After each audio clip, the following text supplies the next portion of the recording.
Oh my goodness. This is such a great day. I know it's Wednesday and it's blast and a half, but it's an even better day because of the guest that you're about to meet.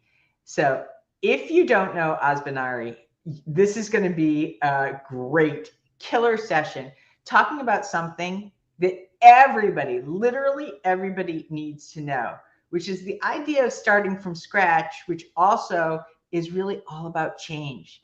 And what Oz says is that managing starting from scratch or change is what your career depends on. In fact, her new book is coming out in January of 2023. But without further ado, you have to meet this woman because she has experienced this and is starting an incredible movement around this. Thank you, thank you, thank you, thank you, thank you for coming on the show today. I am so, so excited to have you talk about this topic, starting from scratch and why your career and managing that starting from scratch place is what your career depends on.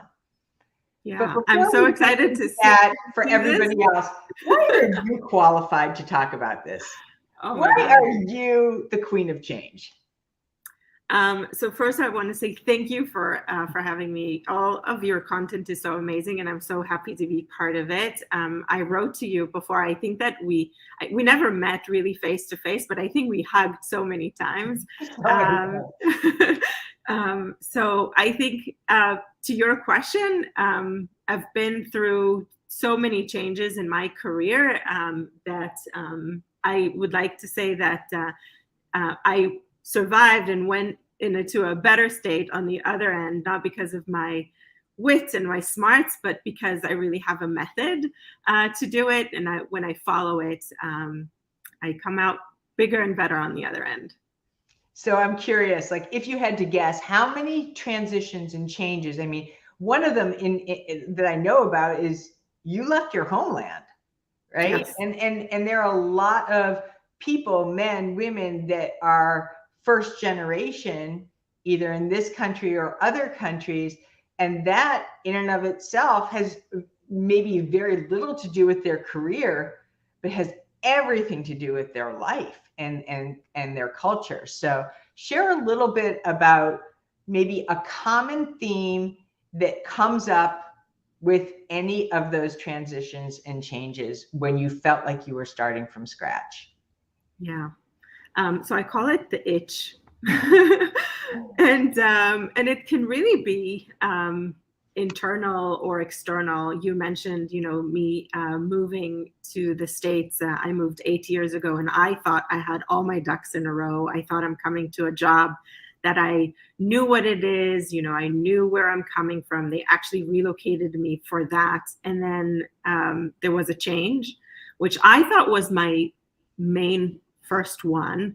But looking back, my first change was actually in my first job when I was 14.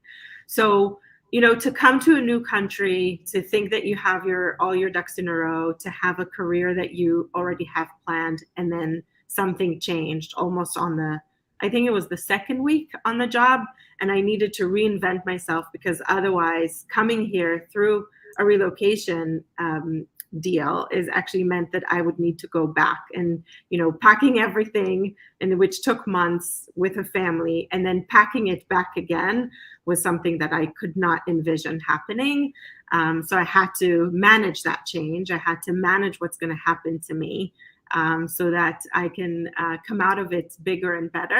And luckily, and I still consider it, and I've done several jobs after, I've done several jobs obviously before this change, which was also my life, my personal life, but also my career, was the best one I had.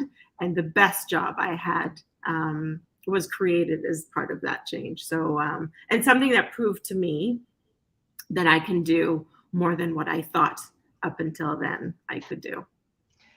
Yeah, so many, many, many, many, many, many changes. But what I really, really like that you and the question that we posed in the chat, which please people like answer the question, right? Like if you are, and I asked you specifically, so what are the hallmarks that indicate this person is really, really committed to starting from scratch. And we ask, it's on a scale of 1 to 10, because what ends up happening many times, and I see this myself, is people are like, yeah, I'm all in. And then they find out, ooh, is this really what is involved? And I'm not so sure. And they backtrack. So I'm curious, when you're asking that question, where does the change come from to say, I want to start from scratch? What is the signal that goes off that we should all be looking for, whether we love our jobs, whether we love the people that we work with, or a lifestyle situation that we may still love it, but also want to start embarking on that journey? Yeah. So there are two changes that I look at it, and I call them sparks. So the external spark is something that is very common happening to us in our kind of work environment. So it can be a promotion, it can be your boss leaving, it can be your boss being promoted and getting, an additional team or an additional responsibility, and you're no longer in the same, you no longer are in the same kind of box that you were a day before, or even a team member leaving, or an acquisition, or a merger with another company, or it's all of within the company. Like nothing really changed for you. You still have your job, you still have the same, maybe even title, but something changed in your environment, and that is an alarm should go off and say, okay, what is the opportunity now for me to survive this, as well as to even be better at this? I'm going to put a timeout. This is so important, and I am going to get to comments in a minute. What is the opportunity? Okay, really important. What is the opportunity that this change will offer me to come out bigger, better, faster, stronger, whatever that outcome is, right? Because the easy default is to say, oh, shit, this person is leaving, or I just got laid off, or there's a restructuring, or this person has left the organization and that was my bestie. To look for and default into all the reasons why not only does this suck, but that it's going to have a negative impact on you. Yeah. And so just even in that small little kernel to practice that opportunity. I know many, many, many people who either are laid off, long-term unemployed, are in the place of deliberating about how bad it is. And to stay in that place oftentimes doesn't allow for the scratch. Yeah. Because you're invested in the past, not the scratch. So I do want to address this. Karen Blades, good morning. She says, define scratch. Yeah. Well, starting from scratch does not mean that you have to really know nothing about something. It's actually, I think that starting from scratch is a mindset that you're able to reinvent something, to reinvent the situation, to reinvent yourself in some other place. But that ground zero mentality of nothing is for granted anymore. Nothing is like it was before. I can now look at this as a clean, fresh start. What do I take from here? And that clean, fresh start, and it's really important, it's not that we're not sad if something happened in the organization or it doesn't affect us, but box it. Just say, okay, I'm going to give it 30 minutes. I'm going to give it an hour. I'm going to give it an afternoon. And after that, that's it. We box that negative feeling that will make us blind to the opportunity.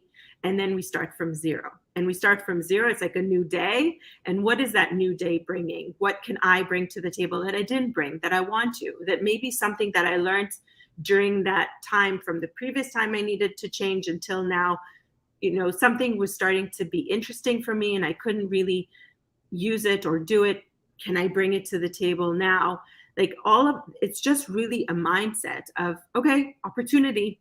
And that is really key to starting that takeoff. Yes, so this is very interesting. Barbara says, Karen Blades, in my opinion, we aren't really starting from Yeah. scratch, which may be true. We have a lot under our belt at this stage in our career. So that's a win. It's how to leverage our past the best way, easier Absolutely. said than done. I think there's a lot of truth in that. And not but, and what I also want to say is that this is also a time to actually let go of some of those preconceived notions and not carry some baggage of whatever we Absolutely. thought we were, right? Because I thought I was successful in this role, and then my expectation was I'm going to be successful. Well, that wasn't necessarily true, especially right off the bat. So both things can be true. So I do want to address these comments, and also. So I love what Karen was saying, because there's nothing that we cannot take from the past and bring it to the next opportunity. Yes. So it's, and I also mention a lot about starting from experience, and what is that you take from your previous role or experience or opportunity that you had, and you can bring to the table and say, oh, I actually had experience in this and I can take it forward. It's the starting from scratch is really the mindset of now everything is up for grabs. Excellent. So Karen says, thanks for that distinction, but I also need to do a quick call out to this incredible human being, Niraj Kapoor. I just had the great honor of reading his manuscript, which actually talks a lot about his starting from scratch through a lot of different challenges, both in his business and his personal life. So I love it. Thank you so much, Niraj, for including the link here. And then G, always the best to have you here. And thanks for the compliment on my snazzy top. And who else do we have here? Nina and Lior. Oz, you are an incredible, inspiring leader, and I'm looking forward to reading your book and learning about your journey. Lior and I worked together, started from scratch together several times. Oh, awesome. And Nina asked a question that also got answered. So this is a juicy place. In your book, you talk specifically about these 6 steps for how to manage starting from scratch, which I'm also going to use as a placeholder for change. Can you give us a top line of where and how those steps can help us in their priority order? Because I'm going to assume that there's a path. Yeah. Right. And so we talked about the first one. Yeah. So the first one is to have a learning mindset, is to constantly be open to learn from your environment, learn from the market, learn from trends, from friends, and always be curious. And it's very easy once you are in a job to be in this execution mode. Like, we know what we need to do. We really are. It's important for us to be successful and to perform. So we're kind of like in this go, go, go mode, and we only execute on what we're doing, versus really focusing on, okay, what is outside and how can I learn and grow in the same place that I am, and not, just stay stagnant. It will always help you in your current role, but it can also open opportunities for you in the future. The second one is to focus on your resilience. And when you're not resilient, when change is coming, you don't see it. You're so heads down that, that something has happened, that you cannot pick yourself up and say, oh, wait, this is good, and I can handle this, and I'm ready, and I can take on the next opportunity. The third one is to build your personal board of directors, and it's to have a network of people that you can consult with. In today's post, I mentioned I had a day when I was in my head, and I spoke to someone on my personal board of directors. He actually heard that I'm not hearing him, and also offered me to extend my network and hear someone else's opinion. And that can be a lifesaver, but it can also be something that opens you up for another opportunity and another change. So a network of people that are not your friends, that are people that Mm. you can consult with, and that, it can be, one of my personal board of directors members is someone that I have a professional crush on. Like, this is my role model. So I made myself into this place where I can really pick up the phone and consult with him whenever I want to. I also have ex-peers that have worked with me, know my kind of pros and cons about working with me, knows how I show up, and can actually, kind of bring me to an awareness of where I am and what am I doing, and is that good or is that bad. So really, having relationship in the workplace is really important, because these will be your future board of directors members. And these 3 steps are really the steps that you need to constantly own, because Okay. when So you change is constantly coming, own it, right? And so this is a continual process, right? yes, Like you said, starting from scratch can happen every single day. Mindset, resilience, which means picking yourself back up, getting over the challenges or through the challenges, because they're going to show up, right? And mm-hmm. how do you get more exercise in this area so that you have a greater sense of spring back for the next time, for the next time, for the next time. So I think that there's a lot here, even in those first 2 steps. And then that personal board of directors, which I want to just call out, are not necessarily people that are going to placate you. They're not going to be like, Absolutely not. oh, everything's okay. Oh, it's all right. It's all that other person's fault. This person is going to hold you to the mat and say, you know what? Like, what do you own in this process? How is it? And then the big thing that you talked about that you probably didn't even realize is when they give you that direction, you place value on it and you execute against it, right? Because otherwise it erodes the relationship if they're offering the best of what they have every single time and you're just like, thanks anyway. And you don't listen. Yeah, you need to listen. Yeah. For sure. And if you invite them on your board, that's your responsibility, is to take the action that they're offering. Otherwise, it's not fair. It's not fair to them, because they're giving you the best that they have, probably free of charge. Right? Yeah. And also, I will say that, I do have people on my personal board that think that, I was born out of gold. Like, it's fine to have that person, but it's a role. It's like, a company is made out of several roles. This is a role on your personal board of director. And it's okay, that person will lift you up in order to be able to listen to the others. Good but point. It's not all of them are like that. I actually have you have some people that are the tough lovers, and then you have the people that are the soothers. So mix it up. Okay, let's get to the other 3 steps, and then we're going to hit some of these comments. Okay, the next 3 steps are really when change is happening. So it's really about defining your role model in writing. Don't think this is where I'm going to go. Don't say, write it down and say, this is what I want to do, or this is where I want to be. And if there's a specific job description, great. Take parts of that and put it in that role model. Just really create a plan. Out of your head, out of your head. Writing. Now, I just want to make sure that we clarify. What about if I wanted to do it on a computer? Is that right? As long as it's written, it's fine. As long as it's written. Okay. And then you can, because what I need you to do is make a column next to it that you check boxes, that you start saying, okay, and that's the 5th step, working towards your role model, which is, how do I close the gap between myself and that person? Do I have that capability? Do I have that skill? Do I have that connection? And if I don't, then that's the time to either, put in the learning mode on, or to connect with your personal board of directors, or it's something that you need to start closing those gaps. And I will say that this is super helpful with imposter syndrome, because when you say, this is what I want to be, and you start ticking those boxes, you're like, I'm there. I'm done it. I know how to do it. So there's no real fear in moving forward into your Okay. next role. Ooh, this is the perfect segue.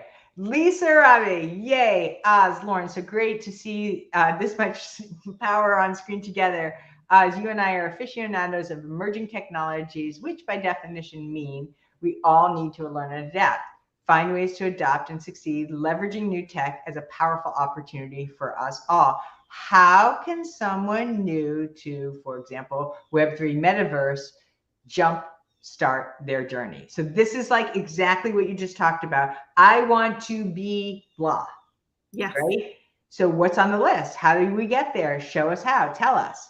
Yeah.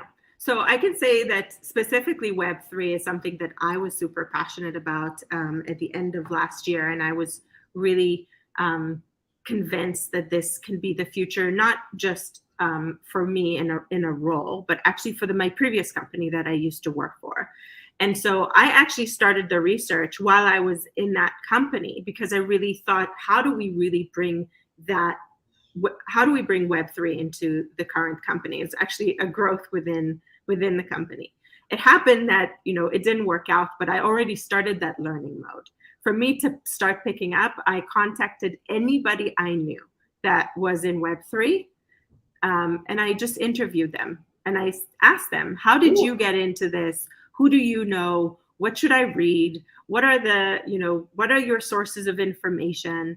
And really, I think that, starting from people and also Google, because what I do have to point out is that people don't like to answer questions that Google is there for. Oh, So just do that first. It's an annoyance because it says you didn't make an effort. Put on the job. Yeah. You're just asking me to give you all the answers that you can actually do yourself.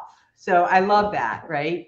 That's a great tip for any job seeker. Do not ever ask anybody you're interviewing with or networking with something you can easily source either through their LinkedIn, their posts, or Google, which can include their podcasts, include recent articles that they've been contributing to.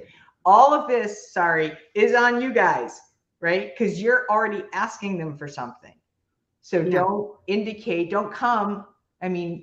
But also use the time wisely, right? Like you have, 30 minutes that someone will give you. Do you want to waste it on something that you can do on your own? Or do you want to get the kind of the secret sauce, the things that are not really said or someone didn't really think of and that they have?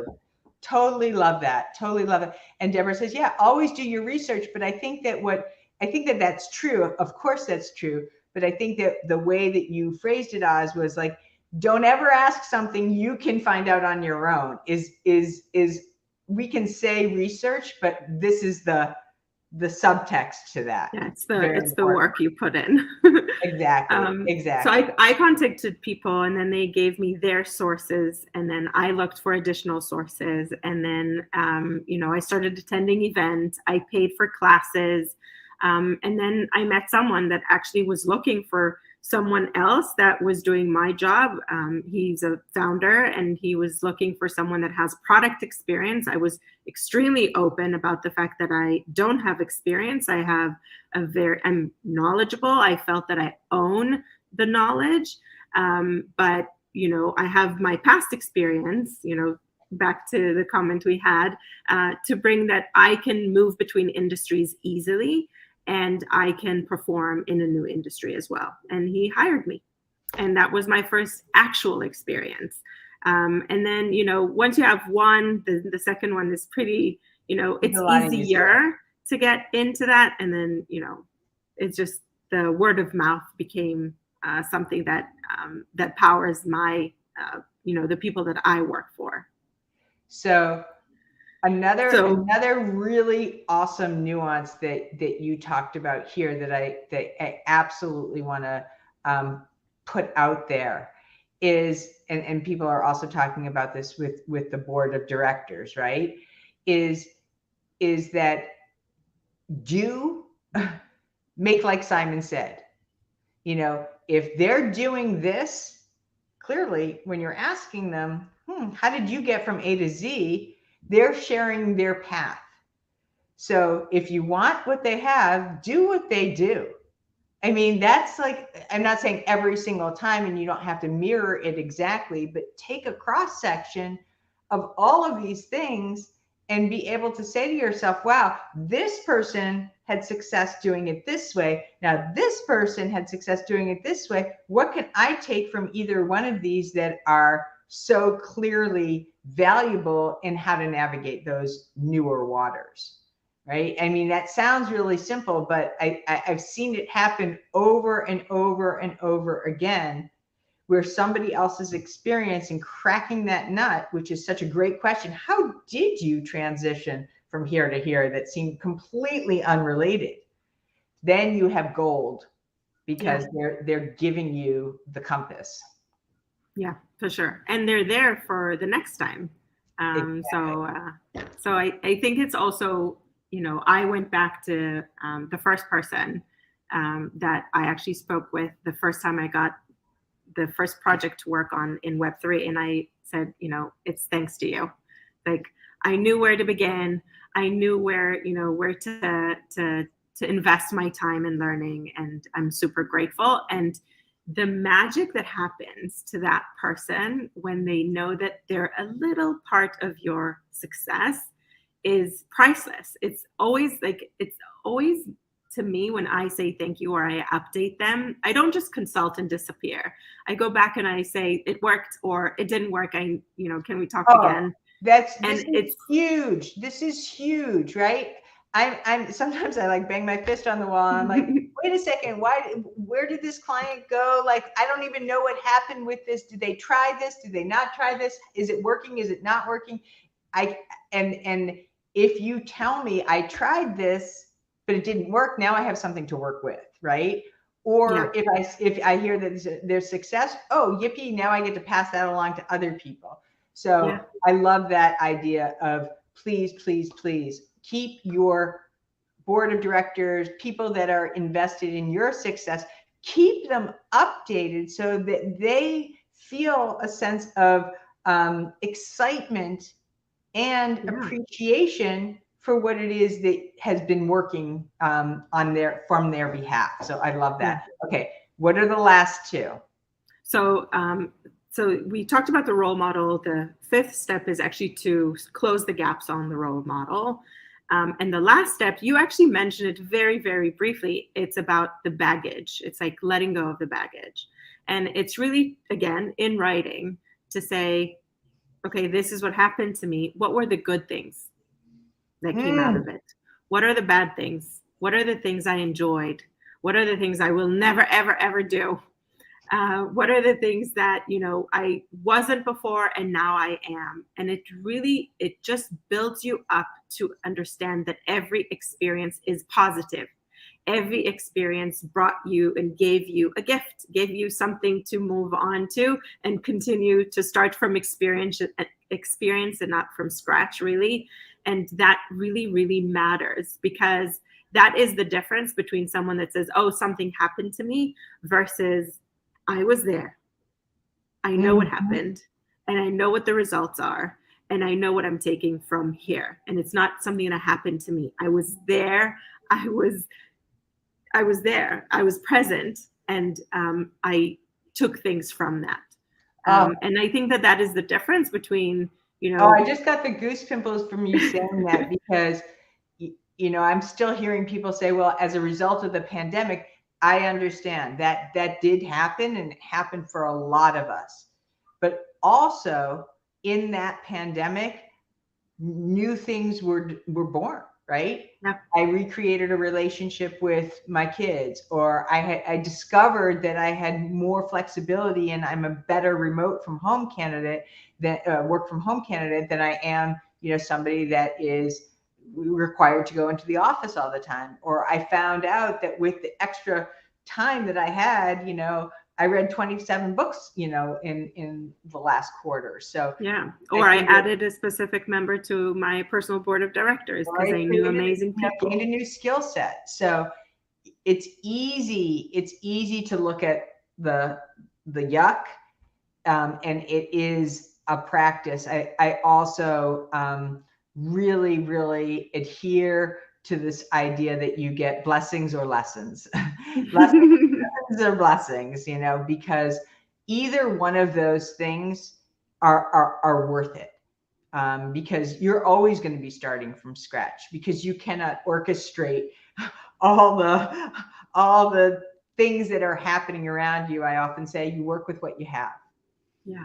Because And it is the difference between, you know, someone that after something bad happens sinks versus comes back to where they were, or comes back bigger and stronger. So there's like there's something that's called post-traumatic growth, and that means that you're not just back to where you were after something bad happened to you. You're actually bigger, better, that you have more people included, you believe in new things, you added something new. Like, it's just the person you were before something happened to you is now different and is stronger.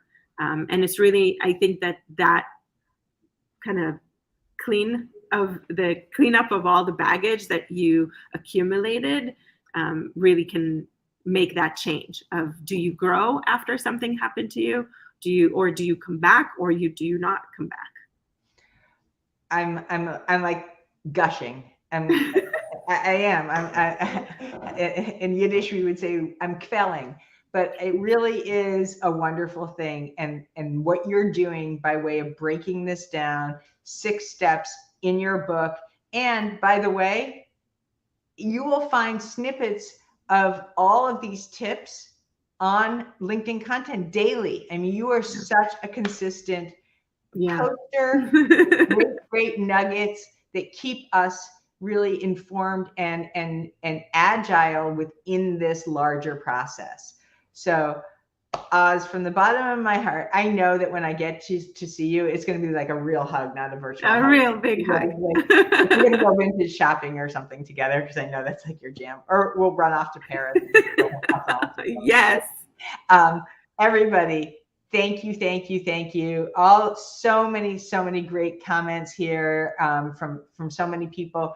If we didn't answer your questions, please, go find Oz, ask her more, because, and me too, if you need to, but she's really the expert on this topic. And I want to just thank you all for being here. Have a wonderful Wednesday. I hope you feel better, Oz. Thank you so much for warming up and Thank you. Big love to everybody, and thanks for joining. And have a start from scratch day, and make change your friend today, at least. So talk soon.